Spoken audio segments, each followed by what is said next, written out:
Good morning, good afternoon to others. This is Jeff Gamble from Indianapolis, Indiana, and we're going through the 5 levels of leadership. Today is part 2, where we're going over actually production, person development or people development, and personhood. So welcome. I'm going to invite Bess on here as well as welcome a bunch of people. If you can, please tell us where you're actually joining us from. And if you also can, please tell us if you're joining the replay. We love to hear that.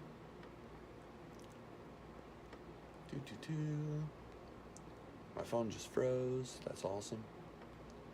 Happy Friday to everybody. And Bill's with us, and Kathleen's with us. How you guys doing? And where is Bess?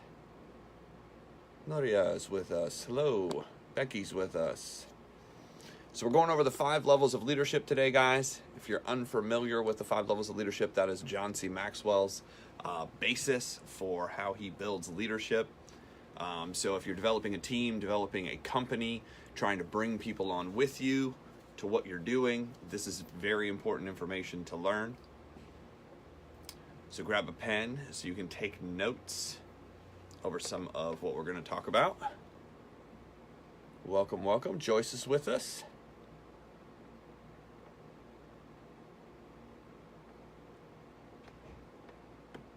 Daryl's with us. And we're waiting on Bess. And hope everybody's having a great week. Today's Friday, so any big plans for the weekend? Anybody doing anything fun? Hopefully building your business, right? Getting in front of some new people.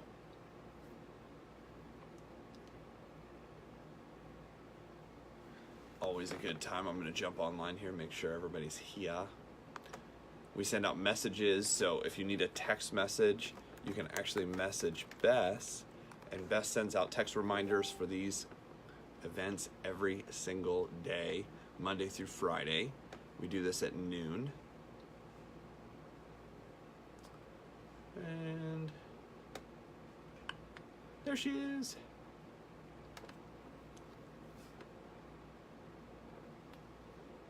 Twink. Bring them. Add.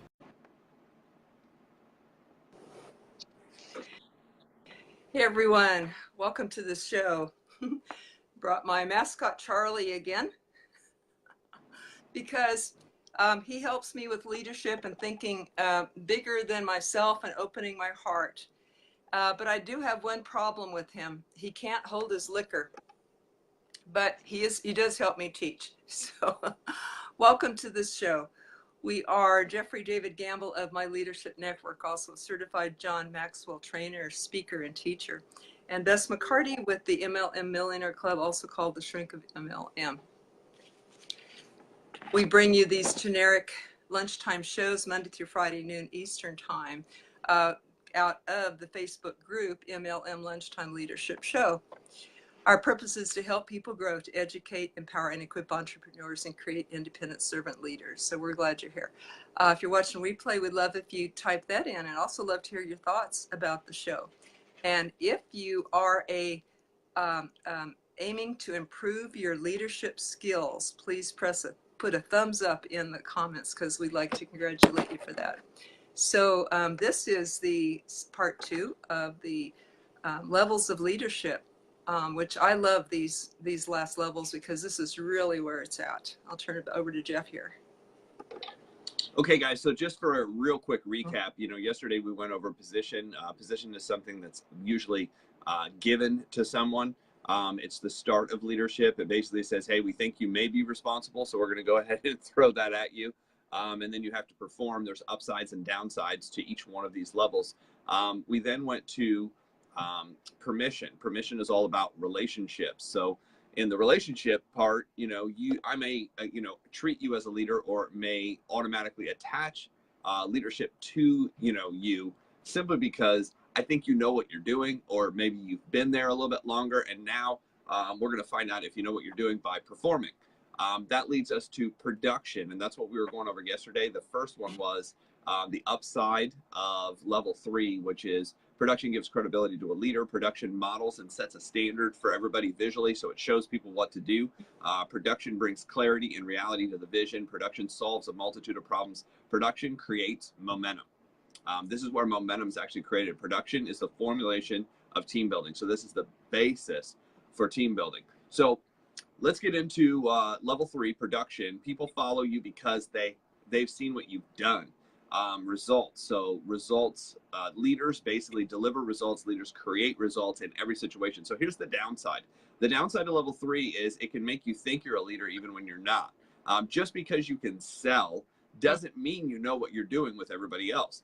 I've seen this many times, you know, especially inside of direct sales. People are like, I was the #1 salesperson of blah, blah, blah, blah, blah retail store. And I'm like, what does, I mean, first of all, if you work in retail and everybody's showing up and you're just doing, I said, you're a glorified customer service. They might have called you sales, but if you didn't have to produce any of your own people and everybody was just walking in, you're really not in sales. You're in customer service. You're an order taker. And there's a big, big difference. Hi, Lisa. 2, feel a heavy weight of responsibility for the results. Once you start producing results and once they start recognizing you for results, this can actually create a stress. The stress being, oh my gosh, I have to keep performing. How do I keep doing this? Because certain people have great months simply because, you know, they might have scored that one big sale. This happens in real estate all the time. I see people go out and they'll hit one big house because a friend of a friend found out, you know, somebody was buying, and they go in and say, hey, but I'm a realtor and I'm new, and all of a sudden it's a $400,000 or $500,000 house, and they get this giant commission, and all of a sudden it's like, yes, this is going to happen all the time. But what they forgot was the process that led them to that place of that giant commission. And then all of a sudden they go starving for the next 6 months because, you know, they're not doing any of the activities or any of the work to keep producing at that level. I've seen it in network marketing where somebody gets in and they talk to, you know, a group of friends, and all of a sudden somebody gets in and they take off and they're like, okay, how do I do that again? Because it took me, you know, 10 years and to have that relationship to be able to do that. I don't have a 10-year relationship with anybody else like this. So it does put a certain amount of stress and or responsibility. 3, requires making difficult decisions. Once you start producing, the difficult decisions are, what am I going to give up to go up? How do I keep doing this? Most people do not have a process in place to consistently produce. Most people are working off of the I got lucky results or action plan, and you can't consistently produce with that sort of plan. 4, demands continual attention to level 2, which is keeping the relationships built. Especially inside of direct sales, just because you bring somebody on board doesn't mean that's going to duplicate, doesn't mean it's going to keep going. Too many people, you know, work their tail off to get one person in, and then unfortunately have the expectation that this person's going to have the same level of commitment they do, that's going to have the same level of work ethic that they do. And here's what you'll find out. Surprise, it doesn't work like that. I've seen some of the most level-headed people come from the recruiting arena. And the reason being is when you have to talk to 10,000 people or 1,000 people, and you get to the point where you can recruit 100 people and understand the game, you have a different perspective on what's going on out there. You know, especially the level of work ethic, the level of philosophy, the mentality of what's going on, you know, what people think is hard compared to what is hard. And hard is what you make it, you know, really, you know, you can make any task or any job difficult in your own mind, for sure. But, you know, you really get to see what people are made of when you go out and recruit. So that's actually the downside of the level of production. So then we move on, and it says leaders become great not because of their power, but because of their ability to empower others, to be able to help others. Amy's with us. Hello.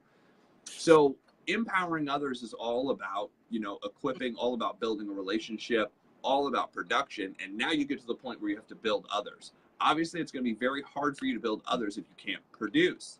If you can't produce and you can't turn it out, people typically have a hard time listening to you, have a hard time following you. They're not going to follow somebody that can't produce. You know, on a consistent basis, if you can't turn it on and make stuff happen, they don't want, that's not a guy that they're going to be, or a girl that they're going to be like, hey, I want to sit down and find out what you're doing. What are you doing? Nothing. Well, how do you do that? Well, I do nothing really well. Let me show you. But it's amazing how many people actually sit down and have those conversations. So number 4 is about people development. It says people follow a leader because they empower and equip and help others. So this is about reproduction. Doug's with us. What's happening, sir? So this level's about reproduction. And if you've ever had to build a team and you've ever had to teach people, it's about reproducing whatever you've done or whatever the standard is. We used to call it the benchmark. Whatever the benchmark is basically the level of activity that's required to start producing results. So that's how you duplicate what you're doing, is you have a benchmark and you have what they call KPIs, key performance indicators. You have to have a list of the activities that help produce the results that you want to produce. If you don't have, and so many people I've watched do this, they're like, go out there and get them. You know, well, that's great that you're motivated, but you didn't give them the actual numbers, the actual skills of exactly what to do. If you don't give them the actual skills to go do, then what you're doing is you're being that motivational trainer. Let's get you hyped up. The inspirational trainer, let's get you hyped up, but there's nothing practical to go off of. So that might work for, 10% of the people. They just need some motivation or inspiration to go out and work. But if that's all you are and that's all you're giving, you're missing the most important part, which is the activities to follow. And then the benchmark, the level of activity. First of all, you have to know the activities to do. Then you have to have a certain level of activity or the standard you're going to run off of to be able to start producing results. Then you have to track that over a long enough period of time to actually produce the results. That's how you start duplicating, knowing that formula and then handing that formula to somebody else and bringing their skill level up to understand whatever the KPIs are, to understand what the benchmarks are, to start tracking it, to be able to make it through the disappointment, and then you can move people forward. So leaders teach what they know, but they reproduce what they are. Again, this goes back to one of John C. Maxwell's 21 laws of leadership, the law of magnetism, which basically says you're not going to get what you want. If you want a hard-working, show up every day, clean-cut person, but you're a mess and you're inconsistent, you're only probably going to bring people on who are a mess and who are inconsistent, because you're not going to get what you want. You're going to reproduce what you are. So the upside of level 4 is it sets you apart from a lot of other leaders. The reason this is going to set you apart from other leaders is if you know what to do and you know how to do it and you know how to duplicate it, it's going to set you apart because you're actually able to help people. It's not just motivation. It's not just intimidation. It's just not leading by, look at what I did. It's, I can help you and show you exactly what to do. 2, assures growth can be sustained. This is one of the things, not only to be able to create momentum, but to be able to advance momentum. So not just be able to create results, but to advance results. It's pretty simple. If 25, and I'm just going to use an example, if 25 contacts produce on average 5 presentations, and you want the group to grow and get faster, you either need to add a new person or you need to up one of those numbers. Obviously, if you up presentations, you're going to need to up contacts. If you up the contacts to 50 and you can now produce 10 presentations, whatever the results of that was at 5, at 10, it should double. Now, here's what's interesting. Typically, when you're doing these type of skills, when you up the production level, it doesn't just double, it increases even more. The reason being is the more frequently you do something, the more you understand it, the more you get better at it, the more excitement drives. So it actually compounds. It doesn't just add. So that's how you can really advance momentum quickly. 3, it empowers others to fulfill their leadership responsibilities. So the reason it empowers others to fulfill their leadership responsibilities is if you get somebody else going inside to direct sales, they understand the KPIs, the key performance indicators, the thing they need to do to move forward, and they know what the benchmark activity is, and they get that down and they understand it and they start doing it, and then they start raising their level of activity to raise their level of results, and they start teaching that. Then what happens is they're able to fulfill their basically passion, what they want to do, and it allows you then to move somewhere else, to work with somebody else, to help somebody else. So it really fulfills a leadership position. You can build a marketplace. If you can build a person, you can build a marketplace. Because eventually you're looking for not somebody who can follow it, but somebody who can do it and teach it.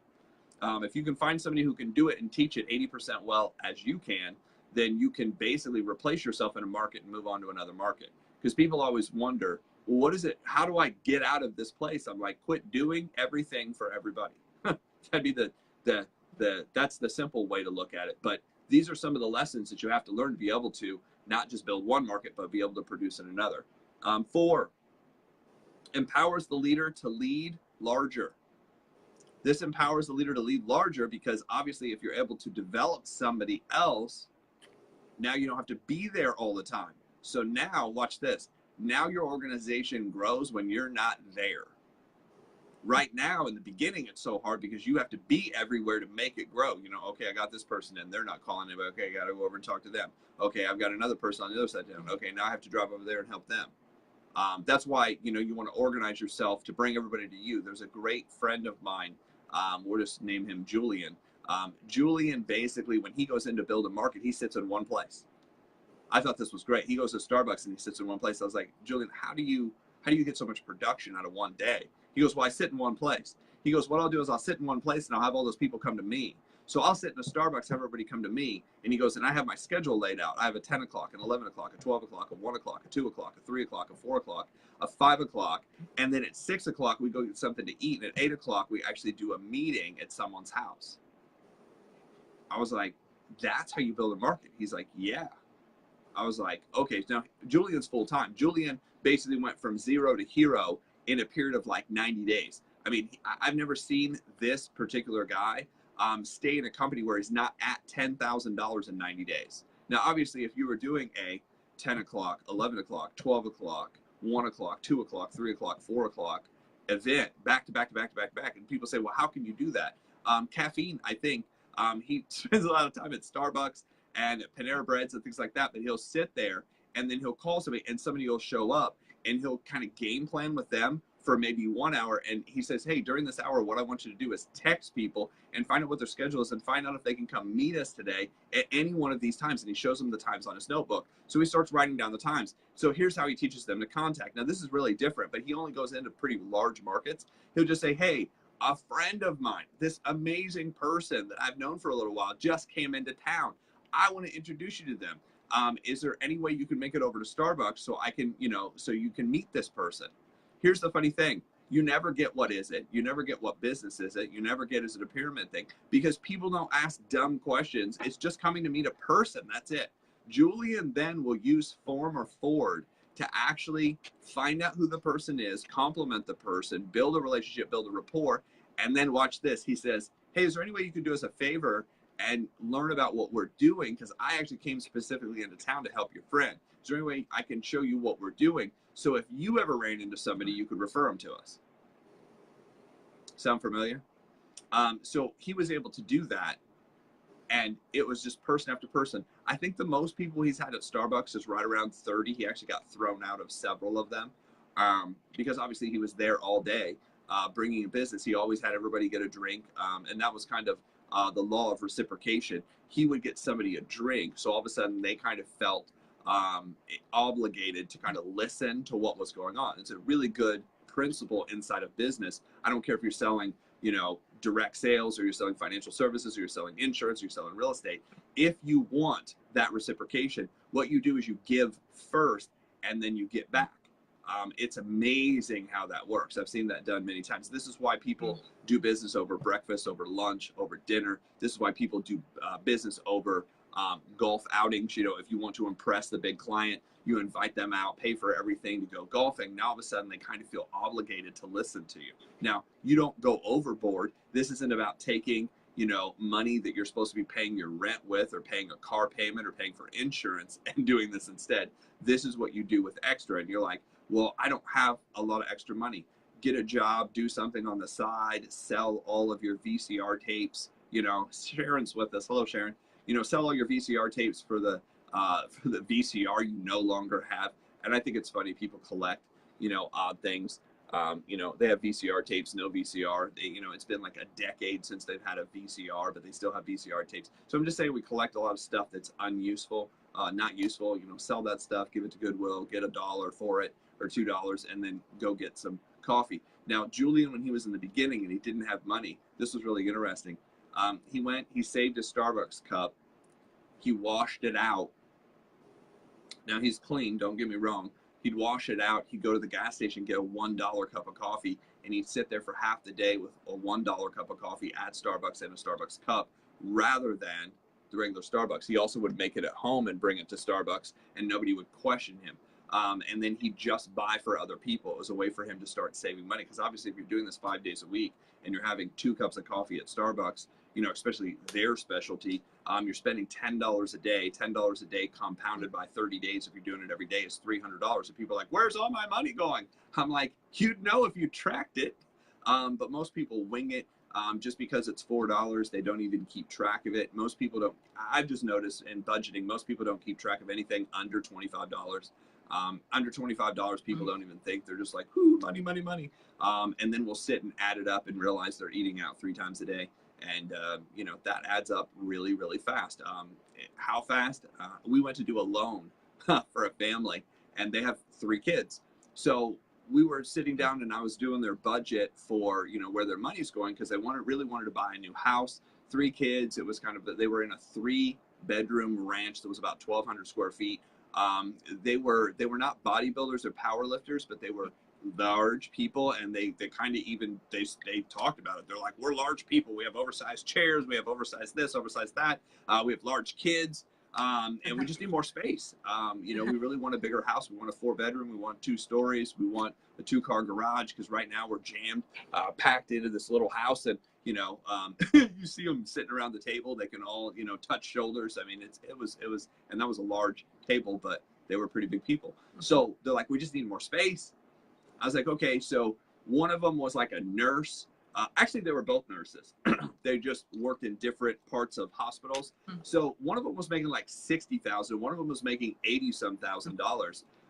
So that's a pretty decent income for Indiana. Now, if you're in California, you're sleeping on a couch, but in Indiana, I mean, if one person's making $60-some thousand, one person's making $80-some thousand, and you're in a 1,200 square foot house, that probably got bought for under $130,000, because this was several years ago. And I don't remember the exact number. I just know that's on average on a house. So you're talking $800-900 payment. You should have money left over. They had no money left over. They had no idea where their money was. So we started walking through their budget and trying to figure it out. And I'm like, okay, when do you go into work? And they had split schedules. So one of them worked in the morning, you know, throughout the day, and one of them would go in at night. So that way they kind of saw each other during that window after work. And they're like, well, the first thing we do is we get up and we get everybody ready, and then we go to McDonald's, and then we send everybody to school. I was like, okay. Then where do you eat lunch? Well, I eat lunch, you know, at this restaurant, and he eats lunch. The husband, I think, worked nights. If I remember in the scenario. So the husband worked nights, so he would, you know, get off work, come home. He would pick something up to eat on the way home, eat it, you know, maybe rest for 45 minutes, then get the kids ready, and then take them to work. And she was sleeping. I mean, it was just the weirdest schedule. So we found out they weren't just eating out 3 times a day. The husband was eating one place, the wife was eating someplace else, and the kids were eating 3 times a day. They were eating out for a family of 5. So I think we added up, they were averaging somewhere between $2,700 to $3,000 a month just in food. And it wasn't really good food. It was just food like substances. And they all had health issues. So I'm just saying, sometimes you got to track what you're doing and understand what you're doing and help people figure it out. Because if you sit down and track it and help them understand what's going on, it's amazing. They were like, oh my God, I didn't even realize that. I was like, technically, you guys could afford a $400,000 house. You could afford it. And I'm not saying that's a good idea either, don't get me wrong. But I'm like, you could afford it with what you're spending here. But you have to track it. They're like, yeah, we're just not really sure how to, you know, how to cook. It's like, buy a book, get a course, you know, I mean, like, start small. They had never heard of salad. I'm just saying. So fulfill, empower others to lead larger, provide. Okay. So provides great personal fulfillment. Now, why does it provide great personal fulfillment? To be able to reproduce and to be able to help somebody, because you're able to help somebody. When you're able to help somebody and you see the money coming in from what you're teaching, that's where it really explodes. That's where I got the greatest kind of fulfillment from actually doing anything in the business, is when I was able to teach somebody else what to go do and how to do it. and actually reproduce it. And all of a sudden they're bringing in checks and they're like, wow, I can't believe I made this. I can't believe I hit this level. I can't believe I produced this. Number 6, production is the foundation of team building. Production is the foundation of team building. So if you're unable to do this, if you're unable to duplicate what you're doing, if you don't understand what you're doing, that's one of the reasons. First of all, that's one of the reasons why you're having a hard time recruiting people, is because they can see you don't know what you're doing. You're just winging it. So many people go out there and wing it, and it's not structured, and they don't have a plan, and they don't have a mentor, and they don't have a coach, and they're just winging it, and they're wondering why they're having such a hard time bringing people onto their team. Well, because you're winging it, and people can see that you're winging it because you use words like, I kinda, sorta, maybe. I can understand where somebody's at when they present in about 45 seconds, because they're going to use certain words throughout their presentation that are not confident, that are not convincing, that are not concise. It's the words they're using. They're spelling out, they don't know where they're going, and they don't even realize it. They're like, well, I just shared with them the plan. I said maybe, kind of, sort of 600 times throughout the plan. When I got to the money part, I'm like, well, I really don't understand that. I'll have somebody else tell you about how I don't even understand how we make money. But I really want to get you in because this is a great opportunity. That's not going to work. So that's part of the people development that I've always worked on, is getting people to say the right things in the right order to be able to produce the right results. Production is the foundation of all team building. We just went over that. So that leads us to the second piece, which is people follow leaders because they empower others, reproduction. But now we're going to talk about the downside of people development. Self-centeredness. This is the first thing. Self-centeredness can cause leaders to neglect people development. Because once you start getting recognized for producing, some people are like, me. Oh, I know there's a team somewhere. And instead of thanking everybody else, what do? They talk about how great they are. I don't know if you've ever had these people. I don't know if you've ever met these people, but, it happens a lot. It's, hey, what I did. Not a good way to go. Obviously not a way to stay in people development. Number 2, insecurity can make leaders feel threatened by people development. And the reason, insecure leaders feel threatened is they figure, well, if I teach this person what to do and they start succeeding, then they're going to get all the glory, then they're going to get all the recognition, and I'm not going to get any recognition anymore. So therefore, I don't want to teach. Now, that happens, unfortunately, with a lot of people. I mean, I've sat people down and they're like, well, I don't want them to pass me. I was like, why? They're like, well, then it cuts off part of my money, and, I don't make as much off of their team. Well, I thought you told me your goal was to get free.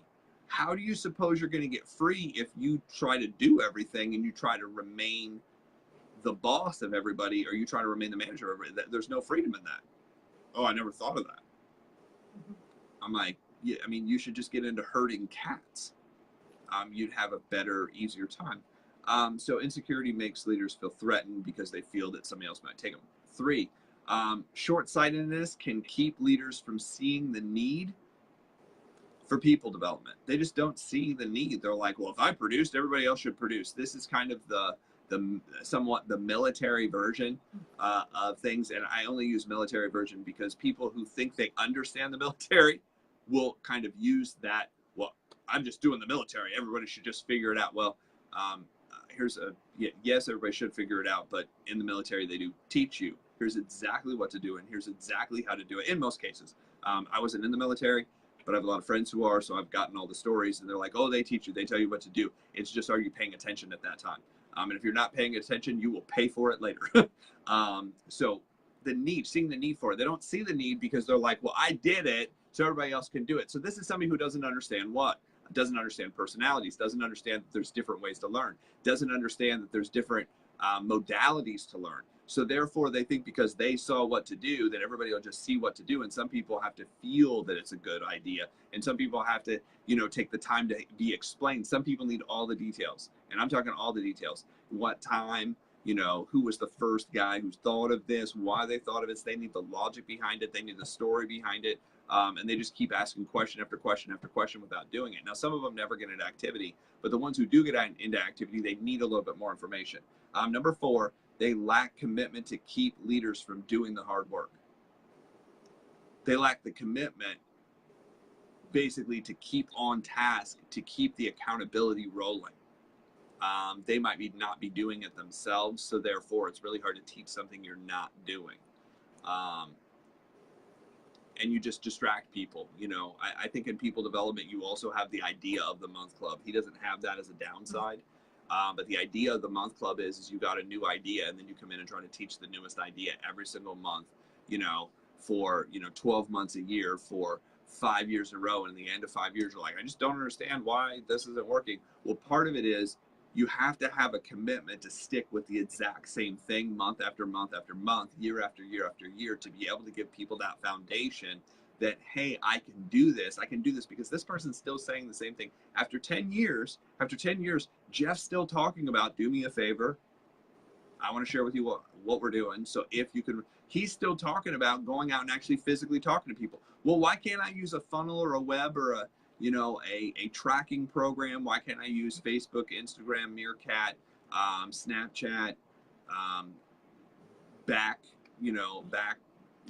something.com? I'm like, well, because if that worked, do you see anybody else? Well, there's this one guy. Okay, so one person, how many millions of people has he taught that to? Well, nobody. He's selling a course for $9,972. I'm like, well, buy it. Well, I don't have the money. Okay, well, there's a reason why he's selling it for that much, is because that's probably not the way to get there. It's probably something he's trying to sell. He's trying to make that kind of money because one person figured out how to do it. How many people has he duplicated that through? Well, I don't know. Okay, that's my point. People get into a position where they just try to skip the work. And if you try to skip the work inside of a network marketing, think about it. It's network marketing. It's not funnel building. Network marketing. It's not Instagram building network marketing. It's not Facebook network marketing. It's talking to people. And the more people you talk to, the better off you are. You know, if you're busy doing other things that aren't productive, the reason is we all get busy doing all this other stuff that has nothing to do with producing the result we want. Why? Because we don't know the result we want. So with that, I'm going to turn this over to Bess for some thoughts on, the final part of production, the downside of production, and also people development, and why people development is so important inside of direct sales and network marketing. Thanks, Jeff. That was a great overview of the 3 and 4. Oh my gosh, I love these. John Maxwell says everything rises and falls on leadership. So how important is this then? Really, really valuable. I want to say hi to Joyce, Denise, Adrian, Aviva, Adriana, Vicky, Steve, Doug, Lucy, Travis, Bob, and Thomas. Thank you all for joining us. You're each important because you're going to be carrying this message and affecting hundreds, if not thousands, of people out there. So real quick, again, the 5 levels that we're covering yesterday and today as a little interim before we jump into, again, the going through the 21 laws of irrefutable laws of leadership by John Maxwell. Starting Monday, we're going to start number 1 again. So we're having this great little surprise interim, the 5 levels of leadership. And again, the 5 levels are, the lowest one is position. That's like a boss, and people follow you because they have to, and you're bossy. And number 2, the next level up, is the relationship. You know, the leader who cares about people, and people follow you because they want to, and you have a nice relationship with them, and you're kind and good and all that. So that's a step up. Number 3, which Jeff just described today, is the production. It revolves not only around, I think, the level below it. So you have to have a good relationship with people to have, you have to do the one below it to make that one work. So number 3, the production, is about results. And definitely you need to have the one below it, the relationship, to be able to get the results, but it's about what you do. Number 4 is the people development, or reproducing, training your leaders to train leaders, etc. And number 5 would be the pinnacle. That would be the top one, where you focus on legacy, which Jeff will describe in a minute. So he just covered 3 and 4. 3 is about your own production. 4 is about reproducing that or duplicating that. And number 3, your own production, to me, points back to self-responsibility. I'm not going to be, if I were in a network marketing company again, and I'm dedicated just to generic teaching, but I could not, and I was not a leader who just sat back and said, okay, you peon the king, you peons, you go do the work. I sit and collect the money, count the money. It's not that. No, you have to lead by example. It's self-responsibility. You have to do it as a role model. So you have to go back to, are you producing? And do you know how? And do you know how to teach it? And the best way is to produce is to do the presentations. The best key performance indicator of all is how many presentations you do a day. Not how many you think you do or want to do or planned to do, but how many actually got done. So it's a real good idea to track all that. And if you want more results, you just do more, I call them P's, do more P's a day. That is why I love Jeff's script, the favor script. Hey, can you do me a favor? I'd like to let you know what I do in case you're on a roster person and you can refer them to me. Or even a third party version of that. Hey, I'd like to introduce you to a friend. We're working on something outside of my regular work, and I'd love to let you know what we do so that you could see if you know, if you run across people that you could send them my way. So that's an indirect script. It has been famous. One person calls it Jeff's killer script. He said, I've been using it successfully and I'm sending my sponsor to you to get information about it. Another person used it and he said, oh, you know, I used it on somebody who just would run from network marketing in the past, but this person now is interested and they're going to refer somebody to me. So it's like a 2-for-1. So I've been having so much fun when I learned this script from Jeff, sharing it with people and teaching people. And that's why I love our Sunday night basics class, because it goes into real practical hands-on stuff like this so that you can do this level 3 and get your production way up there. And then that class also teaches how to reproduce it with your team.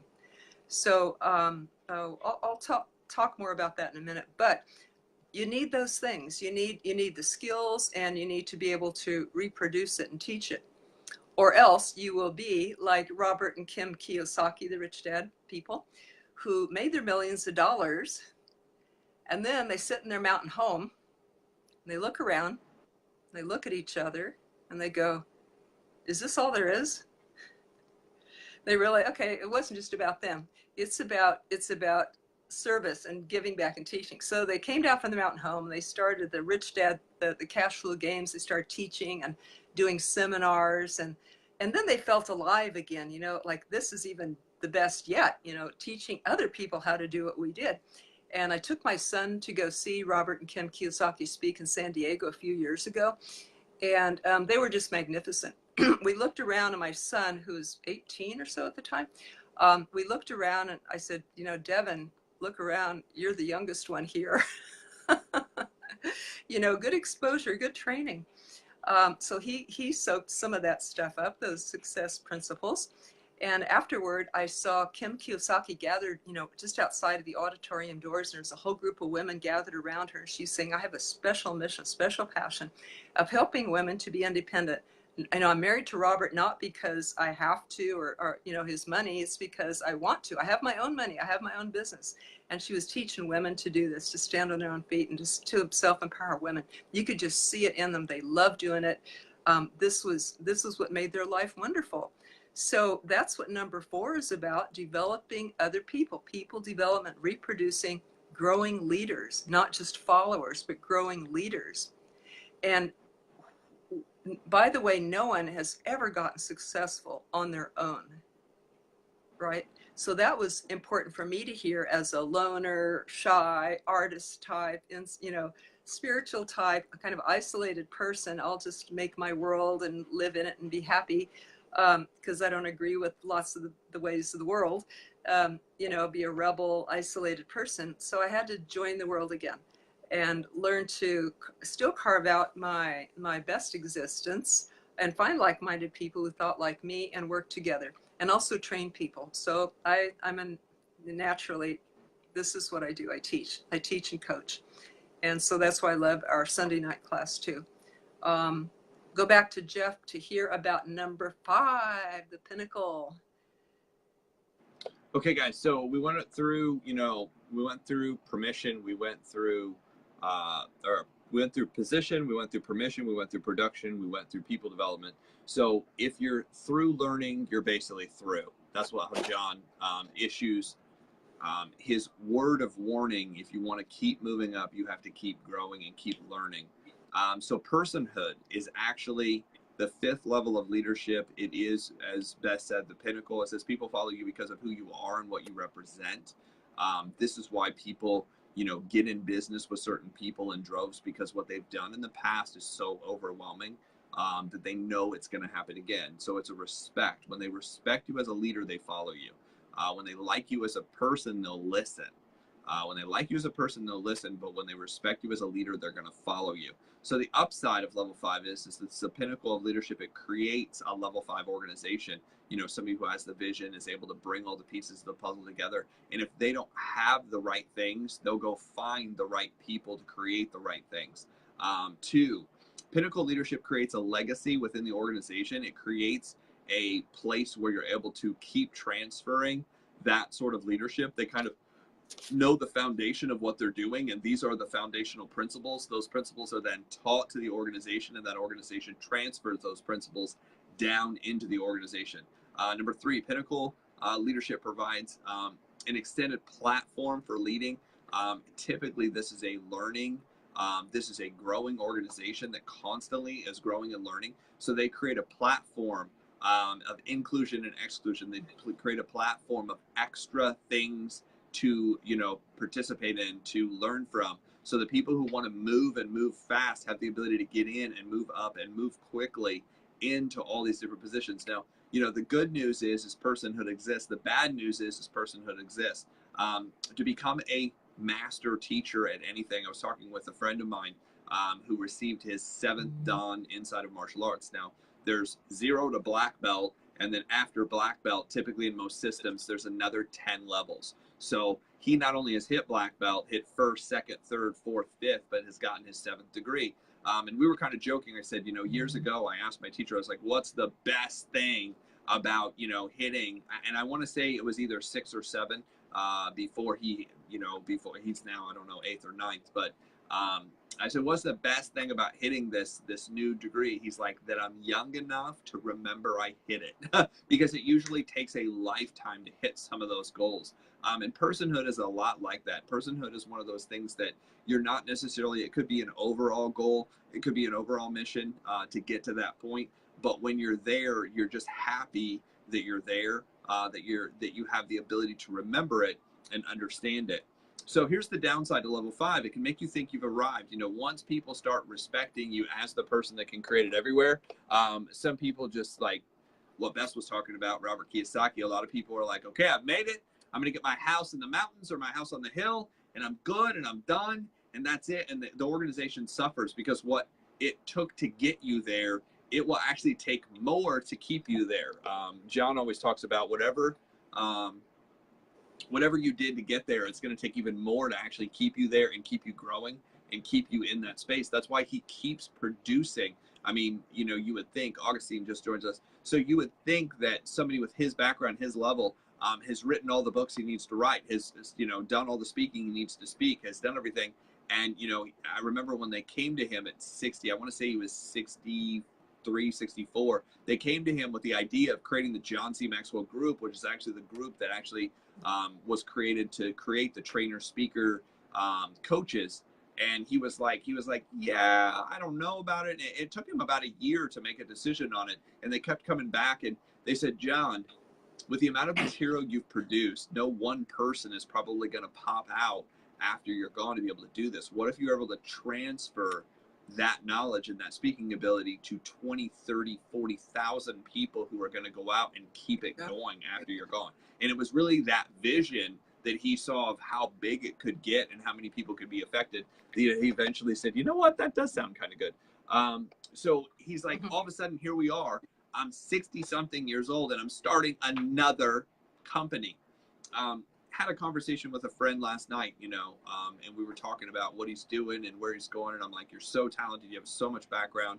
And I said, I know you're building your direct sales company. I know you want to get to the point where you're able to walk away. I said, but in general, I said, do you plan on keep working, whether it's that or something else, you know, for the next few years? And we talked about a time frame, a retirement, you know, when he would plan to be done, when he'd want to be done. And I was like, well, if you're going to do something for the next 10, 11, 12 years anyway, why not make it a career? Why not start something that has excitement that you actually like, rather than just wasting time, you know, doing something that's mediocre just because it's easy and simple to do? He's like, you know what? That makes a lot more sense. So it's sometimes just explaining this. So when people respect you as a leader, they're going to follow you.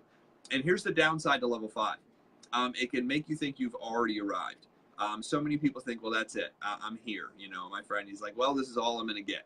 Some people don't think bigger and think longer term.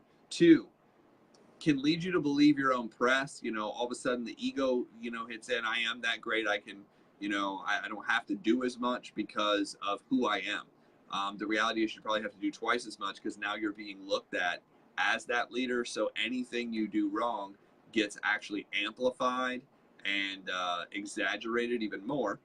And number 3, it can make you lose your focus off of what your goal is, because you're spending so much time on the celebration of who you are rather than building other people, which is what this is all about. So it says the goal in life is not to live forever, but the goal in life is to create something that does. I thought that was amazing. You know, the goal in life is not to live forever, because obviously that's not possible, at least not till to this date. That's not been possible. But the goal in life is to create something that does, create a legacy that goes on without you, that moves on without you. So there it is. Position, permission, production, people development, and then personhood. So John C. Maxwell has an amazing, amazing list of, you know, lessons and trainings that are out there. You know, anybody that can plug into them. And that's really where I've gotten so much of kind of the foundation for keep going and keep developing and keep figuring things out. It's allowed me to understand people better. It's allowed me to, you know, understand what I should be doing. It was more about working on me than it was about working on anybody else. So with that, I'm going to turn this back over to Bess for some closing thoughts before we wrap up. Thanks, Jeff. I think right there, that was my takeaway. Their goal is not to live forever, but to create something that does. Wow. So how will I feel at the end of my life if I did that, or if I didn't do that? You know, I want to feel good. I want to feel good at that point. So that number 5, that pinnacle of around leaving a legacy like that, it stretches me to think, okay, I'll say, if I was a network marketer, I'll say to network marketers, how can you think to leave something or affect something beyond you? That would be your team, right? How would it feel to influence and benefit something beyond your team? Could flow to your company. How would it feel to benefit something beyond your company? Could be to the rest of the profession, right? Could help other people or create new innovative things that then other people could use. And then even beyond that, how would it feel to influence and benefit people even beyond this profession? You could extend that to all entrepreneurs or all business people, or that's what we're doing with this leadership class. It even helps parenting and relationships. So I feel good about this leadership class, and thanks to Jeff, he was the one who suggested it. And thank you, Jeff, for becoming a certified John Maxwell trainer, so that you and we can present this like this to everybody and help all these levels of people. Just as one quick side note, when I have my little dog in my lap, I seem to smile more. So there's a phone prospecting tip. Hold your pet in your lap. You know how people say, you know, you can tell when somebody is smiling on the phone. You know, you can tell the difference in their voice when they're talking or when they're smiling. You can tell a difference in it. I think people can tell a difference when Charlie's in my lap, when I'm on the phone or maybe even on the video. So we just are in love with the leadership principles, the difference they've made in our life, how they have made us better people, better business people, better mates, mothers, neighbors, friends. It really goes deep into all areas of our life. And that's why we are offering kind of a special little surprise. We're going to offer in October, November, and December a free test group.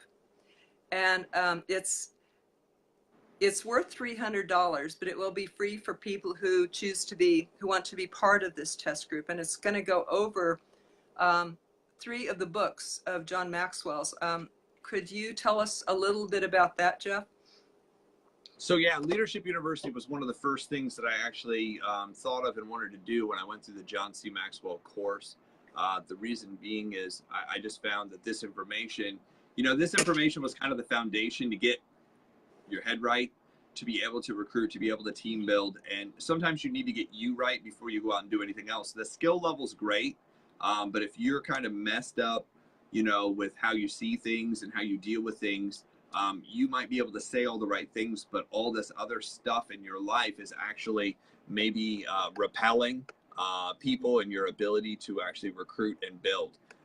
So what I wanted to do was focus on, that stuff first. And when I went through John's course, they gave us 6 core training lessons. And then he also gave us an additional 3 or 4 trainings that we have the ability to actually bring up and mastermind with and go through. So those 6 training lessons, I wanted to put into a course, a leadership course, where we go through one of those trainings a month. And that's a pretty good pace. That's a pretty quick speed to be able to go through this. So this is stuff, kind of independent, you need to read on your own, and then get together and mastermind and actually go through these lessons. Becoming a person of influence, the 15 laws of growth, leadership gold, put your dream to the test. What are the rest of them here? I'm trying to do them by memory, and sometimes the memory isn't as good. Everybody communicates, few connect, along with the real training, the realms training, relationships, equipping, attitude, leadership, mentorship, and success. So there's like 6 books in one, just with that one book. So that's kind of like an every other month. When I looked at kind of the layout of everything, I was like, wow, he's got all that. Then on top of that, John gave us sometimes you win, sometimes you learn, intentional living, along with developing the leader within you 2.0. So that's kind of the massive list of different trainings to be able to go through. And I wanted to put them together in a way that it was basically a 90-minute overview that we went through every week, studying this material and how it relates to building your business, how it relates to life, how it relates to these lessons that you can now use to effectively grow your business and yourself. So we've kind of smashed all that together into a course. And what we're doing is for a 3-month period of time, we're actually needing a test group. We want a test group to show people exactly what this does and exactly what you get out of it. So we wanted a test group. So this actually works for everybody who's already involved in our Quick Start Basic class. Anybody who's already joined our Quick Start Basic class, we're basically going to give this 3 months, October, November, December. We're going to go through a book each month. We're going to go through one of these trainings each month. It's going to be on a Wednesday evening at 9 p.m. So 9 p.m. Eastern Standard Time till about 10:30. It will be taped and recorded. So that was the main question a friend of mine had yesterday before he signed up. He's like, I just want to know that I can get back this information. It will be taped and only available to this group. We're then going to give it to you guys. I want to interview everybody at the end, say, what are you getting out of this? Kind of finding out what the breakthroughs are. And then we're going to use those testimonials actually at the beginning of the year. Now, this information that we're going to give out in this course that we're putting together is basically $97 a month. So it's basically about $100 a month. So we're giving away $300 of what we're charging, but the value behind it, I'll just kind of give you this background. These trainings, like the 15 Laws of Growth, typically 15 Laws of Growth is done in a 2-session. It's either 2 days, 2 afternoons, or it's a morning and an afternoon session, about 3-4 hours each, to get through all the information, to understand it. The information usually is put out there and sold somewhere between $500 to $3,500. So just kind of give you an idea of what people are paying for this. $500 up to about $3,500 for one course, just one. So what we're doing is we're kind of compacting it and putting it together in a way that we can actually get it out there to a lot of people. So value-wise, just so you understand what you're actually getting, the information and walking through. Now, John's pre-written kind of the course of how to go through it, along with the workbooks. And I didn't even mention this to Bess. and I forgot to do it in actually our the video that I did yesterday, is there's actually a booklet that goes along with this, a 3-ring binder that goes along with this, so that way it's a fill in the blank for each one of these trainings. So to be able to walk away with a library of information as well on how to use this information and notes you can take and go back through, it's going to be awesome. So that is what we'll be doing. Jeff's with us. Jerry just jumped on for a second. Who else is here? Jennifer, Chad, Ramirez. I appreciate everybody for jumping on here real quick. Here at the end of what we're doing. Bess, that is what we're going to do, and we're going to start that. So anybody who actually joins the Quick Start Basic Club by Sunday night, we're actually going to invite into our test group in October. So thank you, Jeff. And we appreciate all your likes and loves and comments. Anybody have a question about leadership or a takeaway? What was one thing that you got today? I like my takeaway a lot. So we'd love to hear that. And if you are getting value, we'd like if you comment, like, share, tag people, share in a networking group, or share in another Facebook group so other people can get benefit from it too. We've been getting really good feedback about that. If you're not yet a member of the MLM Leadership Lunchtime Show Facebook group, you can go there and get a membership. And Joyce Shalkowski says, I look forward to the test group. Yeah, we got you down, Joyce. I got you on that list because Joyce is already in the Quick Start Basics Sunday night class. She's already in it. And we have people from there rushing to be part of this free test group. And we wanted to extend this, not just to the existing members, but for anybody who joins this group, the Sunday night class, the Quick Start Basics for Network Marketers, which is only $25 a month and includes the book of scripts, including Jeff's favorite scripts and other ones. It's really an incredible class. Anybody, we're leaving it open to that's what we're telling you, that you can be in that test group if you join the class by this Sunday at 9 p.m., which is our next class, Sunday at 9 p.m. Eastern. Anyone who joins by then can start with us in the October, November, and December free test group. So we wanted to make that open for you. Joyce has told us that she recommends, she's been a seasoned network marketer for a number of years. And she says, I recommend this class. Sometimes you have to go back to the basics, which these are Quick Start Basics. They're for the Sunday night classes, that is. It gets you going fast and it's everything you need to get going fast and get your team going fast. And Joyce says, even though she's been in network marketing for many years, sometimes you need to go back to the basics. And she would recommend this for newbies and seasoned network marketing professionals as well. And James Pizzulo says that what we offer would benefit any level of anybody in this profession. And Adrienne Coggleton, who was on earlier, she said she said, join us, you'll love it, you'll get these immediate results, and that she's thrilled with the class. So we have been having a lot of fun, as you can guess, with these, and we're real happy to offer this free, at your invitation, to be part of that, and then therefore, if you wish, be part of the free test group coming up, because John Maxwell says everything rises and falls on leadership. Someone messaged me on Facebook the other day, or no, yeah, they said, hey, I'm not very good at recruiting or attracting people and recruiting. So does leadership still help me, or should I get those things first? And I said, leadership helps at every level. It helps you to be attractive to other people and to train yourself to say the right things. Of course, our skills class does that. The basics class, Sunday night basics class does that too. They go back and forth, don't they, Jeff? Consistently. I mean, it's the foundation. So if you get that right first, it'll help you recruit. If you're already recruiting and then go into it, it'll just amplify what you're already doing. So it just kind of makes you a better version of who you already are. It speeds things up. In a lot of cases, it overcomes probably problems that you'd have. So yeah, it's pretty amazing. I'll put links to this stuff. Right now, I can tell you real quick, the Sunday night class, if you want to join that and therefore be eligible to be part of this free $100, this free test group, $300 test group. You want to be part of the Sunday night class and the test group, you can go to MLM Millionaire Club /basics. MLM Millionaire Club /basics. Real easy. Takes. So we'll put the links below. Appreciate everybody for joining us Monday through Friday. We go through this starting next week. We're going to be starting over again with the 21 Laws of Leadership to be able to go through those lessons. You know, people are like, oh my gosh, again. Yeah, it's something that you can go over again and again and again, just like brushing your teeth, just like taking a shower. It's necessary. You know, motivation wears off, the lessons wear off. You start forgetting, you know, which lesson connects to what. You hear it over and over and over and over and over again, and all of a sudden the lessons start popping out. You start using more of them. So repetition is the mother of all skills. So that's why we're going to go over them again starting in September. But thanks everybody for joining. Appreciate everybody, and we will talk to you Monday. Have a great weekend. Bye, Charlie.